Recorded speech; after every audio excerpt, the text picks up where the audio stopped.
Young Justice is considered one of DC's greatest animated series of all time. Every character made an impact, like Robin, Calder, and Superboy. However, one character who captured everyone's heart was Kid Flash. In today's video, we'll dive into Kid Flash's entire story within the Young Justice universe, looking at all the episodes he's appeared in.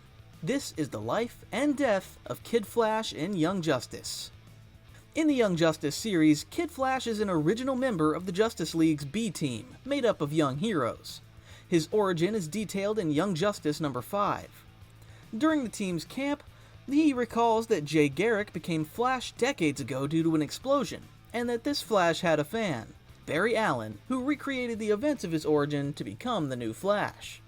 Because Barry did this in a lab, his speed is superior to Jay Garrick's. Wally West was a fan of Flash. It turns out his uncle was none other than Barry Allen, and he found out by accident. He asks Barry to be his sidekick, but Barry declines, citing the dangers involved. This doesn't stop Wally, who attempts to recreate the accident, but ends up in the hospital. At first, he doesn't gain powers, but over time, he discovers that he does have them. However, he's not as fast as his Uncle Barry. He has powers, but they're evolving slowly. At the start of the first season, Wally is already the Flash's sidekick. In the Justice Hall, Kid Flash, along with other heroes, are being promoted. However, it turns out to be more of a superficial promotion, which angers Roy Harper, leading him to quit. Robin and Kid Flash are sidelined while the League deals with a major threat in space. Realizing they can help, they decide to undertake a mission to Cadmus on their own. There, one of the firefighters calls Flash Flash Boy. I love this Kid Flash scene. Anyway, the three invade Cadmus and discover Superboy, who is initially in bad shape. They're captured, but manage to escape thanks to Superboy. The League finds out and, despite breaking all protocols, likes the result. As a conclusion, Batman takes them to the Justice Mountain, where it's decided to create a B-team for secret missions. Shortly after, they are introduced to the new team member, Miss Martian, and initially Wally shows interest in Miss Martian. However, this romance doesn't develop further, despite the character's persistence.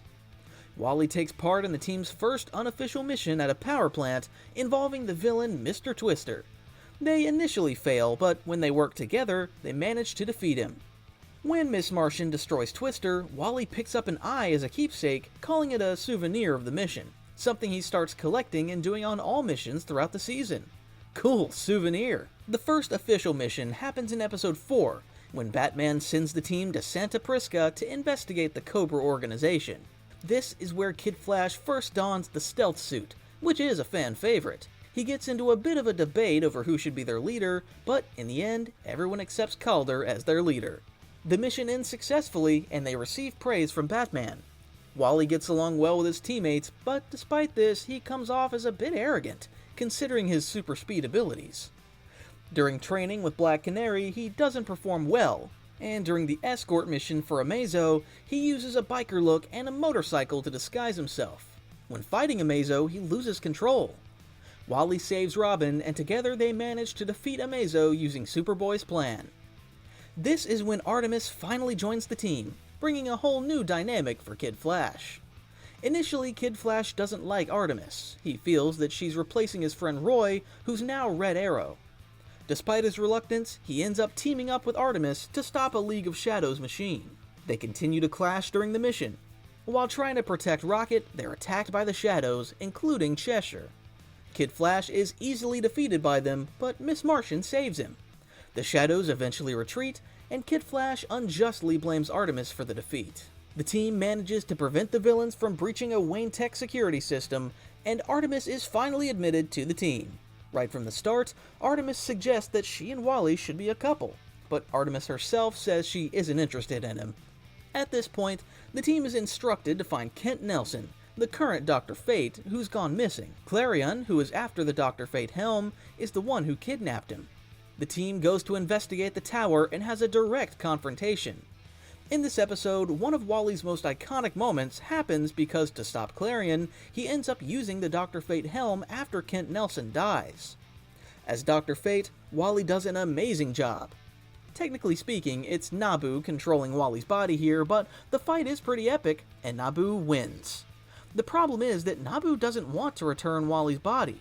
Only Kent Nelson's soul manages to convince him to release it, while Wally vows to find a suitable candidate to use the helm. Nabu eventually agrees and takes the Helm of Fate as a souvenir. By the end of the episode, we can finally see that Wally and Artemis are starting to get along, marking the beginning of one of DC's greatest couples in animation. Although Wally is still thinking a lot about McGann at this point, he gets a short break from the team and celebrates Jay's birthday with his family. Shortly after, he goes on a mission with the team in Bialya and loses all memory of the last 6 months. Wally and Artemis end up together while the rest of the group is separated. They don't remember anything, but they get along well. Kid Flash even saves Artemis when they're attacked, and it's McGann who manages to restore the team's memory. When they recover their memory, Wally and Artemis end up somewhat separated. The one who erased their memories was Simon, who is later defeated by Miss Martian. The team eventually fully regains their memory, but during this mission, Kid Flash doesn't get as involved. The team temporarily splits up, and Kid Flash appears in a comic story, stepping away from the animated series for a few episodes. He appears in the Young Justice comics to take on mission directly with Flash Barry Allen, and ends up facing members of Cobra. Sometime later, Calder starts suspecting that a team member is a traitor and leaking information to the light. Obviously, this leads to their base being compromised. Wally, along with other members, is defeated by a robot resembling Red Tornado, leaving Artemis and Robin to save the day. Dick Grayson has a plan, but is captured before he can complete it. Artemis, frightened and trying to escape, finds herself in Wally's souvenir room. Realizing that this is her new family, she gains renewed strength and manages to stop the androids. The team then faces another mini-crisis when they learn that Aqualad withheld information suggesting one of them might be a traitor. Wally is one of the most outraged, as this was the very reason they joined, to have no secrets among them. However, after a mission in India, Wally and the others recognize the delicate position Calder is in and decide to keep him as their leader.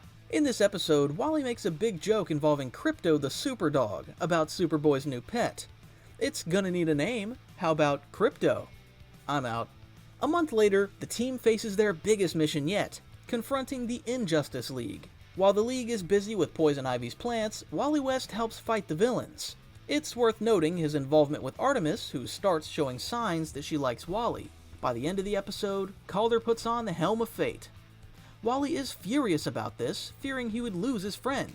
But fortunately, it was a temporary solution, and Nabu allowed him to return to his normal form. Even with a broken arm, Wally plays a crucial role in helping the team locate Red Tornado, who was missing. When they're facing the Red Volcano, Zatanna lends her magic to Wally, creating clones of him, similar to what we see in Naruto. With the help of these clones, Wally also surprises many in this episode because his scientific side comes to the forefront. He is the mastermind behind the plan to evacuate the volcanic ashes, which would have destroyed Earth into space. Red Tornado saves the world, but it was Wally's plan.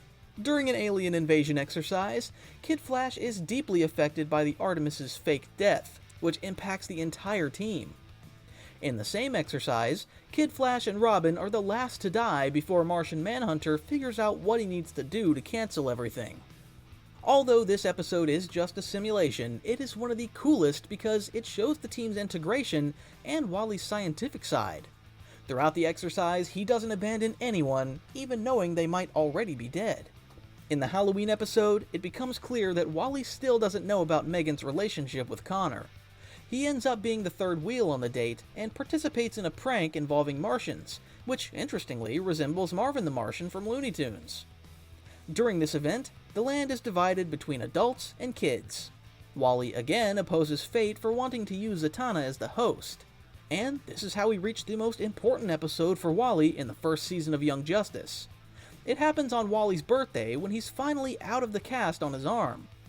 At the Hall of Justice, the team throws him a surprise party, and the whole idea of the episode is to show how good Wally's life is and contrast it with the mission he's about to undertake.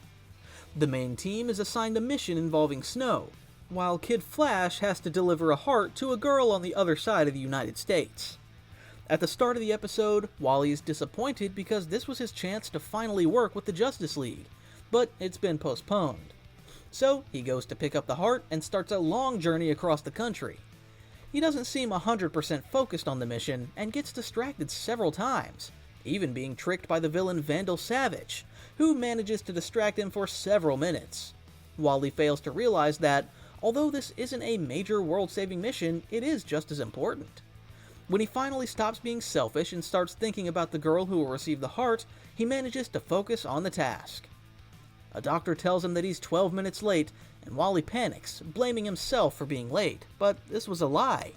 The doctor was a henchman of Vertigo, and the organization The Light had set up this elaborate plan for the 10-year-old girl because she was a queen from another country, and the plans involved her death.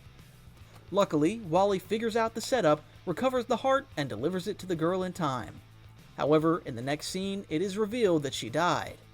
This was actually a ploy to deceive the villain and incriminate him for his crimes. The queen, named Perdita, survived, and with their combined efforts, they managed to stop the villain. Here, Wally finally understands the true lesson of what it means to be a hero. Sometime later, during a mission to track down the Sportsmaster, Wally notices that Artemis is very insecure about the new team member, Red Arrow. He stands by her, but when he discovers that she was acting selfishly to prove her worth, he becomes upset with her, leading her to consider betraying the Justice League at her father's request. In the heart transplant episode, Wally finds out that Artemis is in a relationship with Superboy. Since then, Wally seems more interested in Artemis, who's liked him for some time. We reach the final episodes of the first season, which bring significant revelations.